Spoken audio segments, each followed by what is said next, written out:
मेरा नाम हर्षित है। मैं अपनी बेरोजगारी से बड़ा ही परेशान था और जगह जगह नौकरी ढूंढ ढूंढ कर थक चुका था। एक जगह मेरा इंटरव्यू था, लेकिन मुझे वहां भी नौकरी नहीं मिली थी। मैं वहां से आ रहा था, गर्मी बहुत तेज की थी। सर उठाकर मैंने आसमान की तरफ देखा तो धूप चिलचिलाती हुई आंखों में लग रही थी। मेरी आंखें नहीं खुल रही थीं, माथे पर पसीना आ रहा था। तो मैंने साफ किया और गहरी सांस ली। आसपास देखने लगा कि आज तो सूरज भी आग उगल रहा था।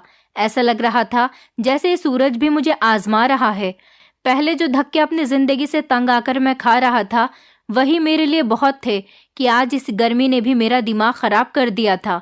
मैं अपने हाथ में पड़ी हुई फाइल को अपने सर पर रखकर खुद पर छांव बनाने की तलाश करने लगा। कम से कम कुछ देर के लिए खड़ा होकर अपने शरीर को ठंडक ही पहुंचा लूं। सड़क किनारे में तेज तेज कदम उठाता हुआ चलता जा रहा था। तभी अचानक मुझे एक पेड़ नजर आया। मैं उस पेड़ के नीचे आकर खड़ा हो गया। पूरी सड़क पर चारों तरफ धूप फैली हुई थी। इस पेड़ की छांव में खड़े होकर मुझे कुछ सुकून मिल गया था। अपने बैग से पानी की बोतल निकालकर जैसे ही पीने के लिए मुंह लगाया तो पानी भी खत्म हो चुका था। पानी की एक बूंद भी बोतल के अंदर मौजूद नहीं थी। प्यास की वजह से मेरा बुरा हाल हो चुका था। दूर दूर तक कहीं भी मुझे नल नजर नहीं आ रहा था। प्यास से गला सूखा जा रहा था। हर कोई अपने अपने कामों में बिजी था। एक मैं ही था जो बेरोजगार और बदनसीबी लेकर पैदा हुआ था। बचपन से लेकर जवानी तक पहुंचते पहुंचते मैंने बहुत सारे सबक सीख लिए थे। पानी की खाली बोतल लेकर मैं आसपास नजर दौड़ाने लगा कि कहीं से पानी का अरेंजमेंट हो जाए, लेकिन मुझे कहीं भी पानी नजर नहीं आ रहा था। अगर कहीं कोई नल दिख जाता तो मैं उस बोतल को ही भर लेता। अभी मैं आसपास देख ही रहा था कि अचानक मुझे महसूस हुआ जैसे मेरे पास कोई खड़ा हुआ है। तभी किसी ने मेरे आगे हाथ बढ़ा दिया। मैं कंफ्यूज हो रहा था। मैंने जैसे ही उस हाथ की तरफ देखा तो उस हाथ में ठंडे पानी की बोतल थी। वो हाथ मेरी तरफ बढ़ रहा था। वो बिल्कुल गोरा दूध जैसा सफेद हाथ था। उसमें सोने की एक अंगूठी और चमकीली चमकीली चूड़ियां थीं। मैंने इस हाथ से नजरें जब सामने की तरफ उठाकर उस इंसान के चेहरे पर डाली तो मैं चौंक गया था। वो एक औरत थी जिसने गुलाबी रंग की साड़ी पहनी हुई थी। वो औरत बहुत ज्यादा खूबसूरत थी। उसकी उम्र तो 40 साल लग रही थी, लेकिन इतनी उम्र होने के बावजूद भी उसका शरीर ऐसा था जैसे किसी 20-25 साल की लड़की का होता है। उसने अपने आप को बहुत फिट बनाकर रखा हुआ था। उसकी आंखों पर एक अजीब सी चमक थी और चेहरे पर मुस्कुराहट आई हुई थी। उसने हाई फाई मेकअप कर रखा था। कहने लगी, ये लो पानी पी लो, तुम्हें प्यास लग रही थी ना। मैं वहां दूर से खड़ी हुई तुम्हें काफी देर से देख रही हूँ। तुम मुझे कुछ परेशान नजर आ रहे हो। जैसे तुम्हारी हालत है, तुम्हारी हालत को देखकर लगता है कि तुम बहुत ज्यादा ही परेशान होकर आ रहे हो। मैंने भी ठंडे पानी की बोतल को पकड़ा और वहीं पर खड़े होकर पानी पीने लगा, क्योंकि अब मैं भी ज्यादा देर पानी के बिना नहीं रह सकता था। मुझे बहुत तेज प्यास लग रही थी। एक ही सांस में मैं वो पानी खत्म कर चुका था। मैंने वो बोतल उस औरत को वापस कर दी। वो इतनी ज्यादा खूबसूरत थी कि आसपास के काफी सारे मर्द उसे घूर घूर कर देख रहे थे। वो एक बड़ी सी गाड़ी में आई हुई थी। देखने में काफी अमीर लग रही थी। उसका गेटअप बता रहा था कि वो बहुत अमीर और अच्छे परिवार से बिलोंग करती है। मैंने उस औरत को थैंक यू कहा और उन्हें बताया कि जी, मैं यहाँ पर पास में ही अपने जॉब इंटरव्यू के लिए आया था। काफी टाइम से जॉब ढूंढ रहा हूँ, लेकिन जॉब है कि मिल ही नहीं रही। मैं हिंदुस्तान के कई बेरोजगार लड़कों में से ही एक हूँ। काफी जगह पर नौकरी के लिए इंटरव्यू दे चुका हूँ, लेकिन हर बार मेरी किस्मत मुझे सिर्फ अंगूठा ही दिखा देती है। जानता हूँ कि हर जगह सोर्स के थ्रू ही नौकरी मिल पाती है, लेकिन मेरी सोर्स लगाने वाला तो कोई भी नहीं है। मेरे इतना पढ़ा लिखा होने का भी कोई फायदा नहीं।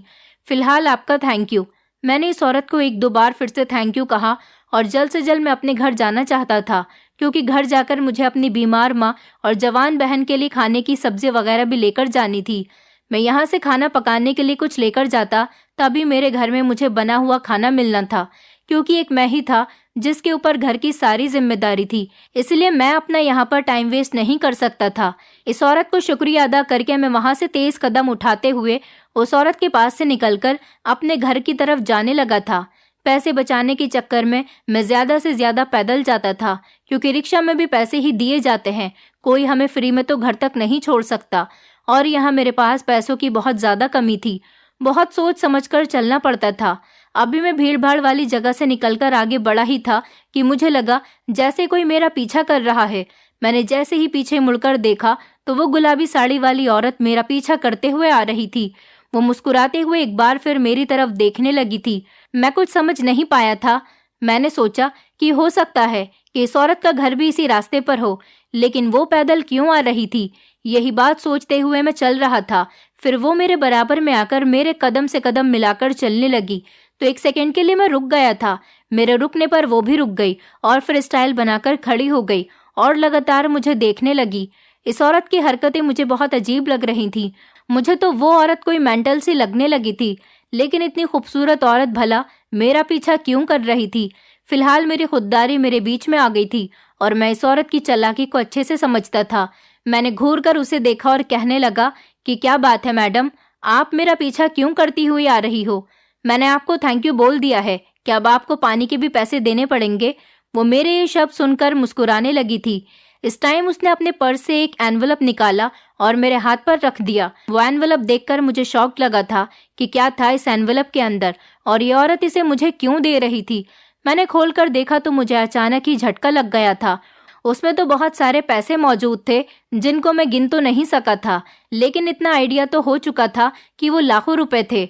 मेरे तो हाथ कांपने लगे थे। इधर मेरी जेब में सिर्फ 200 रुपए ही पड़े हुए थे और ये औरत कह रही थी कि ये 5 लाख रुपए हैं, ये पैसे तुम्हारे भी हो सकते हैं, मैं इन पैसों को तुम्हें दे दूंगी, क्या तुम इन 5 लाख रुपए के मालिक बनना चाहोगे? इस औरत की बात सुनकर मैं तो बड़ा हैरान रह गया था। आखिर किस काम के लिए वो 5 लाख रुपए दे रही थी? मैंने सवाल किया कि आप ये 5 लाख रुपए मुझे क्यों देना चाहती हो?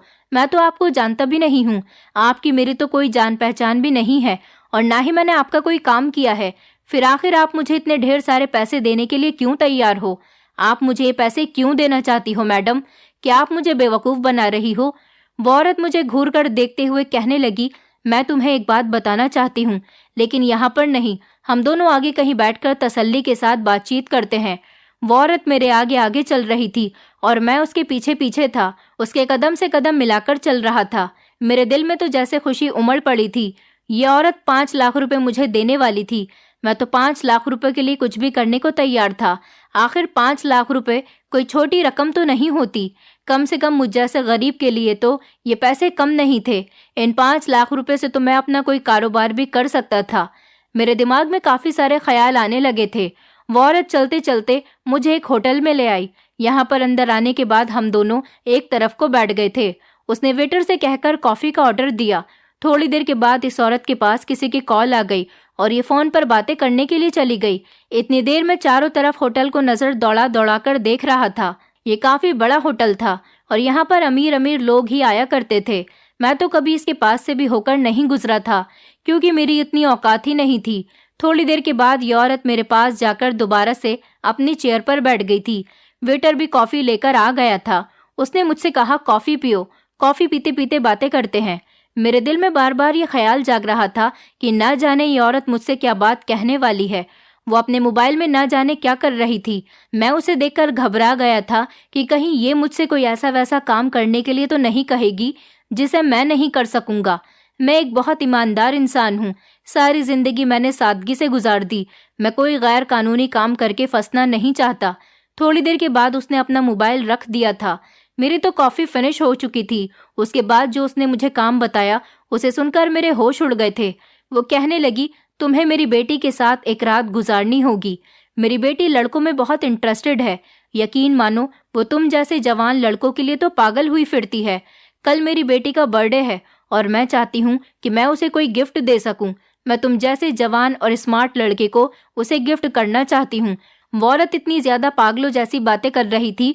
मैं उसकी बात सुनकर हैरान हो गया था।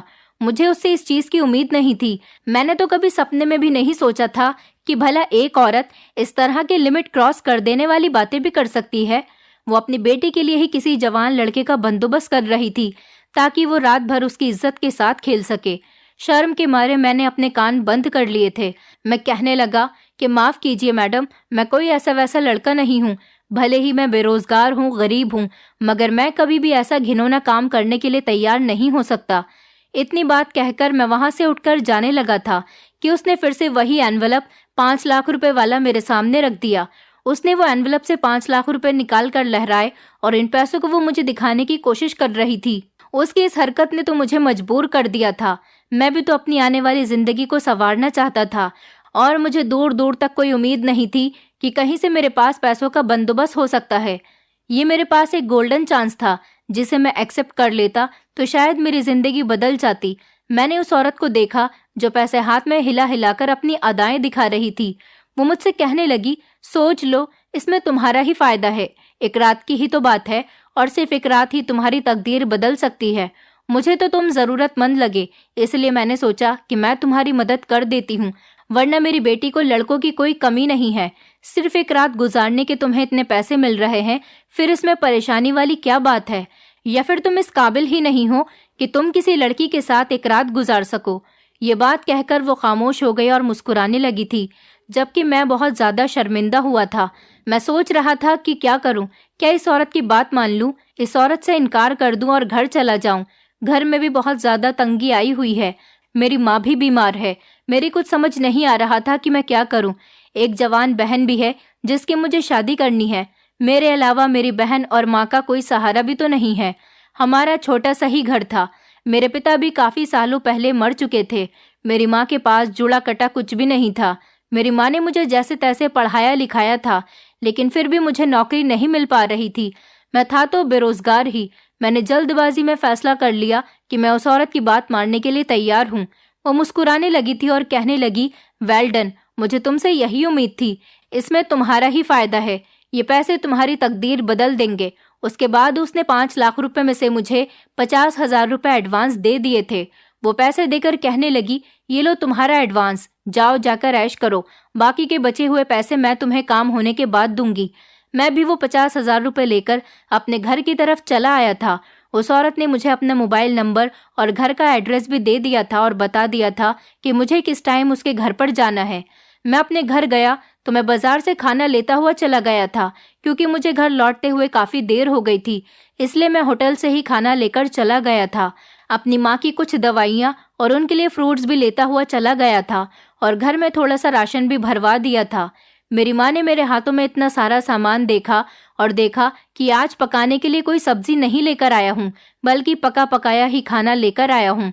ये देखकर मेरी माँ हैरान रह गई थी, क्योंकि आज से पहले मैं इतना ज्यादा सामान लेकर कभी भी घर में नहीं आया था। मेरी माँ और बहन मुझसे सवाल करने लगी कि तुम ये कुछ कैसे लेकर आए हो, इतने पैसे तुम्हारे पास कहाँ से आए? सुबह तो तुम कह रहे थे कि तुम्हारे पास पैसे नहीं हैं। अपनी माँ की बात सुनकर मैं थोड़ा सा घबरा गया था। माँ तो माँ होती है और माँ के सामने मैं क्या झूठ बोल सकता था। हाथ मुंह धोते हुए मैं माँ से कहने लगा, माँ, मेरी एक जगह जॉब लग गई है। उन्होंने मुझे एडवांस दिया है। बस इन्हीं पैसों से मैं आपके लिए ये सामान लेकर आ गया हूँ। मैंने सोचा कि बाजार से ही खाना लेकर चलता हूँ, बहन को परेशान नहीं होना पड़ेगा। मेरी बहन आज मुझे बहुत ज्यादा खुश नजर आ रही थी, क्योंकि वो बेचारी हमेशा घर के कामों में लगी रहती थी और आज तो उसे खाना बनाने से छुट्टी मिल गई थी। मेरी माँ मेरी नौकरी के बारे में सुनकर बहुत खुश हो गई थी और कहने लगी कि भगवान तुम्हें इसी तरह से कामयाब करे।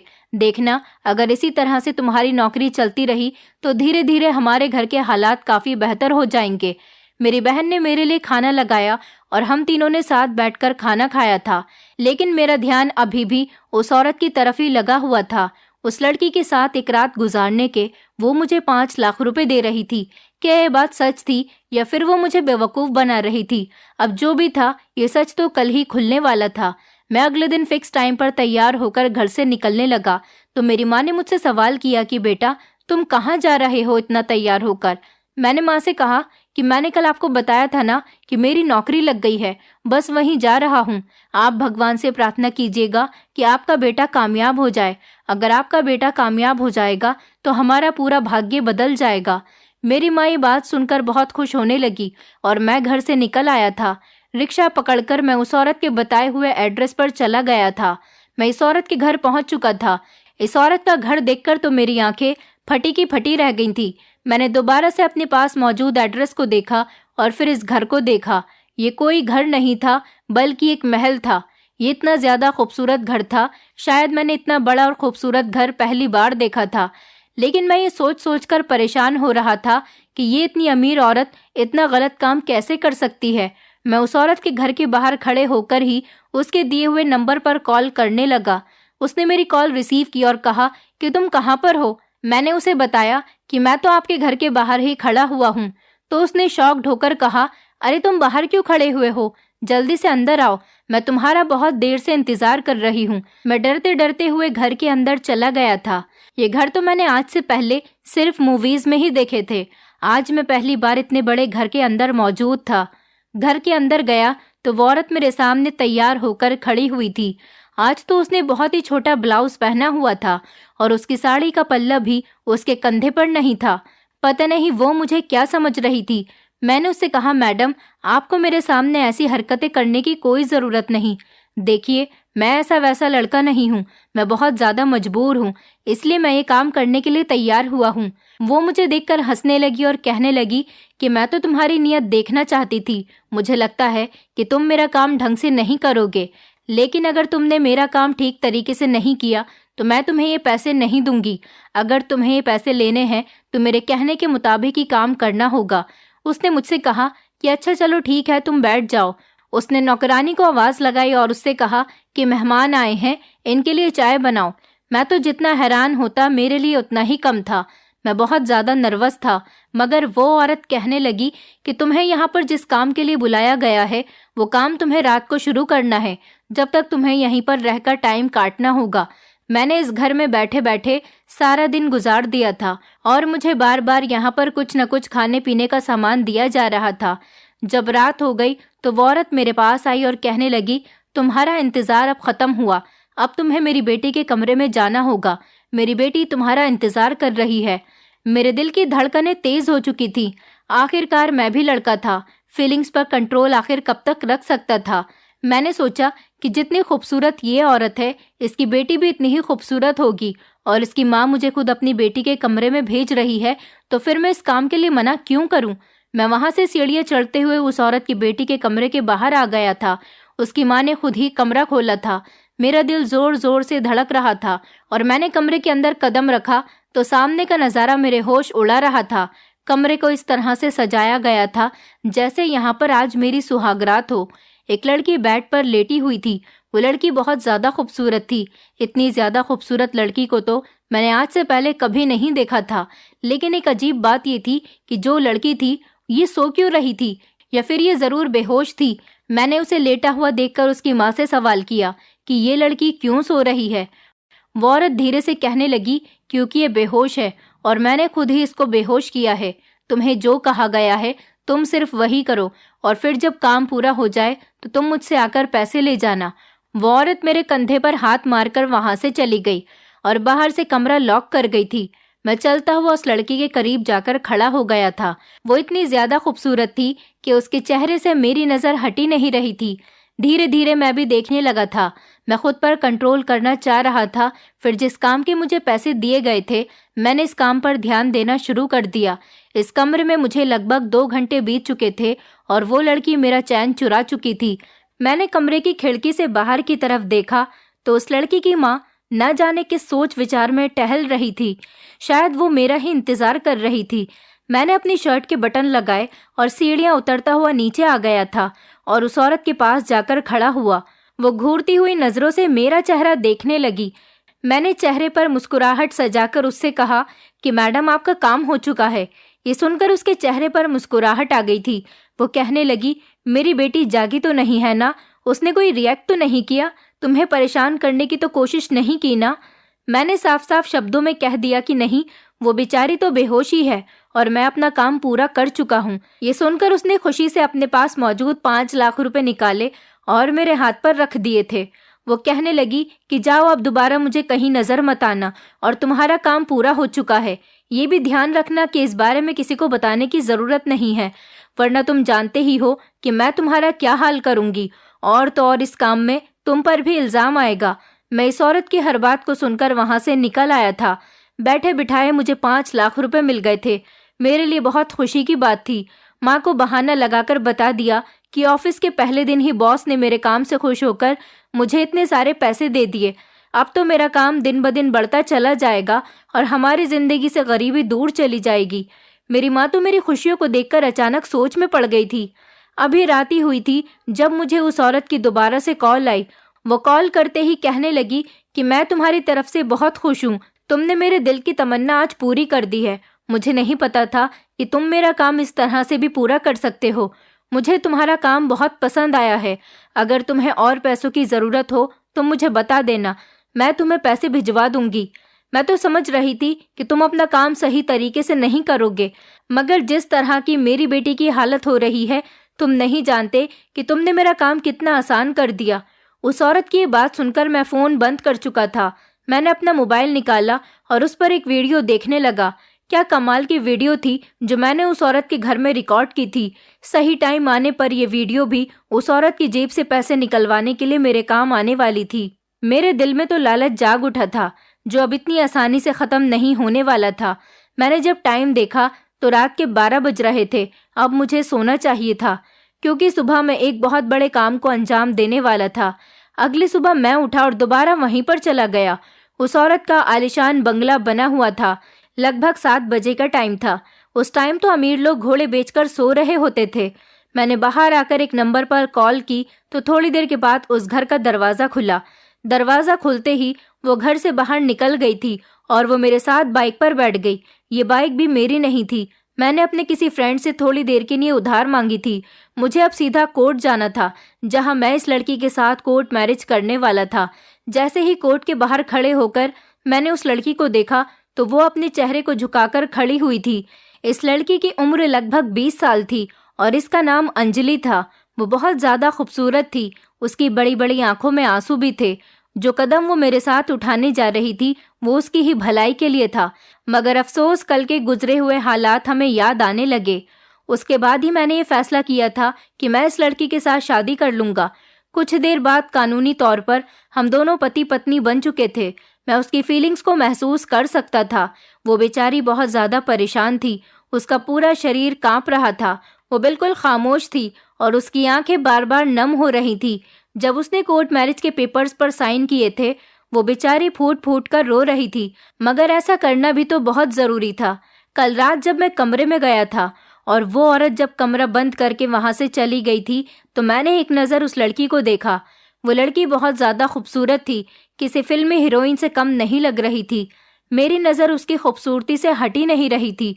उसकी खूबसूरती को देखकर मैं क्या, कोई भी लड़का उसका फ़ायदा उठाने के लिए पूरी तरह से तैयार हो जाता, मगर उसके चेहरे पर एक अजीब सी मासूमियत मुझे नज़र आ रही थी और उसकी शराफत देखकर मेरा दिल मुझे गलत काम करने से रोक रहा था। मैं भी तो बहुत ज़्यादा मजबूर था और मुझे पैसों की ज़रूरत थी। मैं बहुत ज़्यादा कंफ्यूज हो गया था।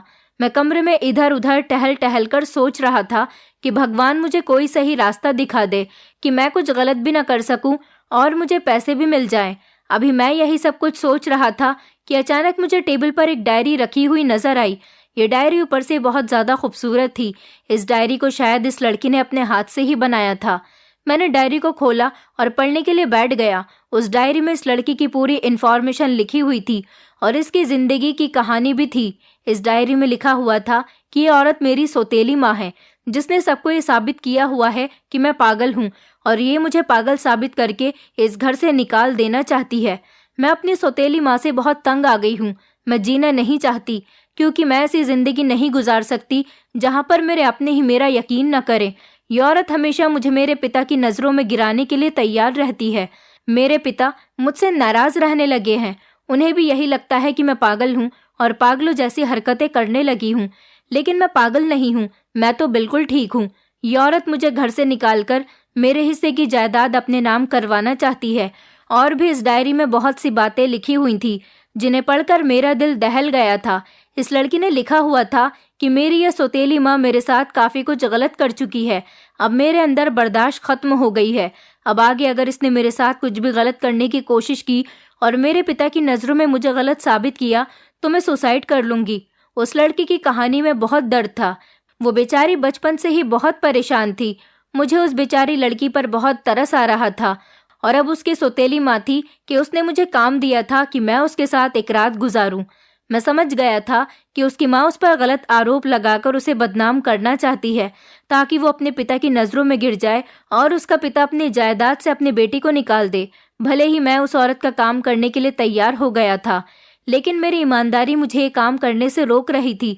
अब तो मैं समझ गया था कि अगर इस लड़की के साथ और ज़्यादा गलत किया गया तो ये लड़की अपनी जान ले लेगी, और मैं एक मासूम लड़की को अपनी वजह से मरने नहीं देना चाहता था। अगर वो होश में होती और अपनी मर्जी के साथ ये सब कुछ करती तो भी शायद मेरी ईमानदारी मुझे उसके साथ ये सब कुछ करने से रोक लेती, मगर वो बेखबर सो रही थी। हो न हो उसकी माँ ने जबरदस्ती उसको बेहोश किया है, ताकि जब उसे होश आए तो उसकी इज्जत लुट चुकी हो। लेकिन ये औरत उस बेचारी के बहुत ज्यादा पीछे पड़ी हुई थी। वो औरत जैसी भी थी तो उसकी माँ ही, और फिर एक औरत ही दूसरी औरत की इज्जत खराब करने पर तुली हुई थी। मैंने उस लड़की के साथ कुछ भी गलत ना करने का फैसला कर लिया था, और फिर मैंने सोचा कि मैं इसे जगाने की कोशिश करता हूँ। कई बार मैंने उसे उठाने की कोशिश की, मगर वो जाग ही नहीं रही थी। कुछ ही देर बाद बार बार आवाज़ों की वजह से उसे होश आ चुका था। जैसे ही वो जागी, उसने अपने कमरे के चारों तरफ देखा और फिर मुझे देखा, तो वो बहुत घबरा गई और रोने लगी। कहने लगी कि तुम कौन हो और यहाँ मेरे कमरे में क्या कर रहे हो। वो चीखकर मुझसे दूर हट गई।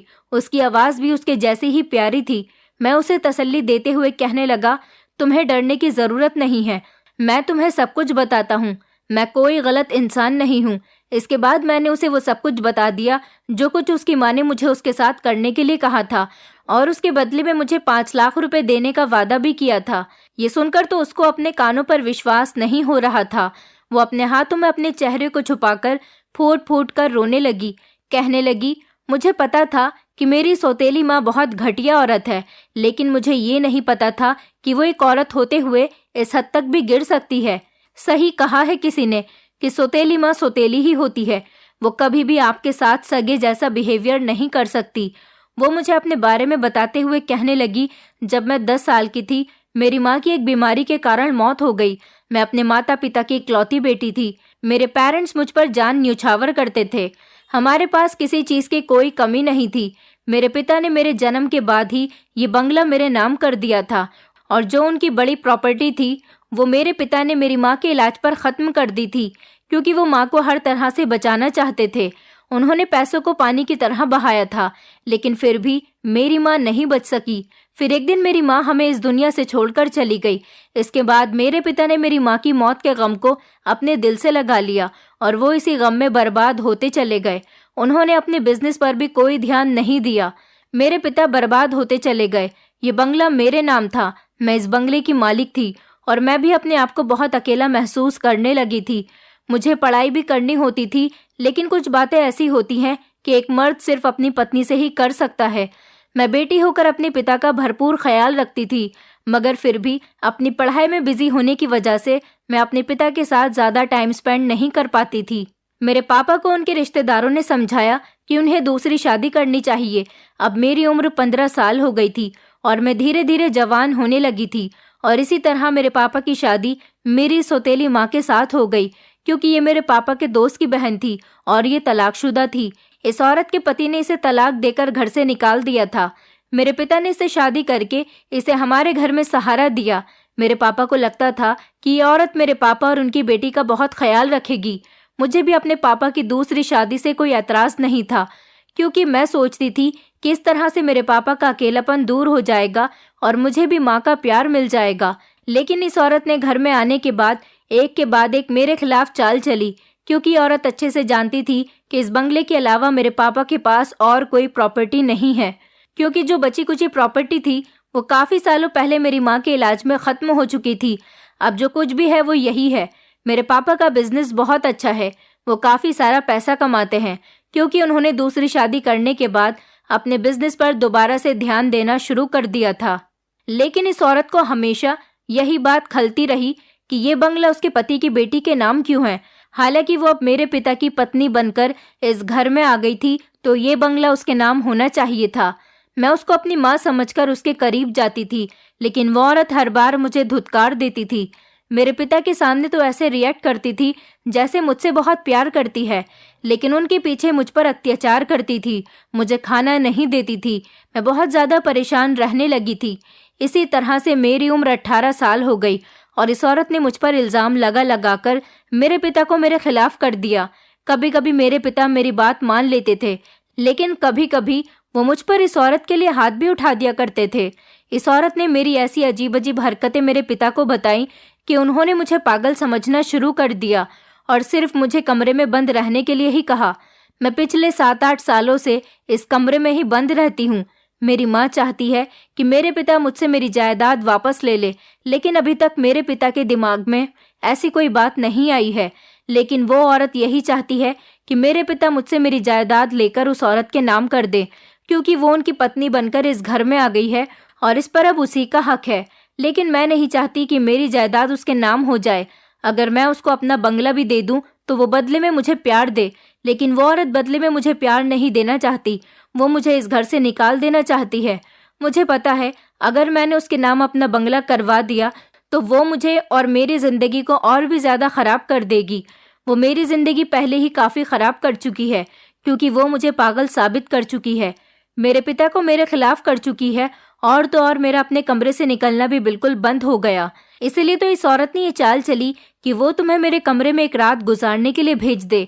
मुझे पूरा यकीन है कि इस कमरे में कहीं ना कहीं कैमरे लग रहे होंगे, ताकि वो सबूत इकट्ठा करने के बाद मेरे पिता को दिखाए, और अब की बार मेरे पिता मुझे धक्के मारकर अपनी जायदाद से बेदखल करके मुझे इस घर से निकाल देंगे, और वो औरत इस घर में खुशी खुशी ऐश करेगी।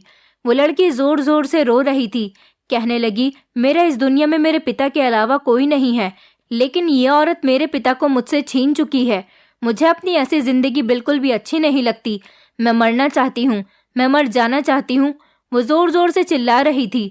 मैंने उसे खामोश किया और कहा कि मैं तुम्हारा साथ दूंगा, तुम फिक्र मत करो, मैं ऐसा इंसान नहीं हूँ कि तुम्हारा फायदा उठाऊं।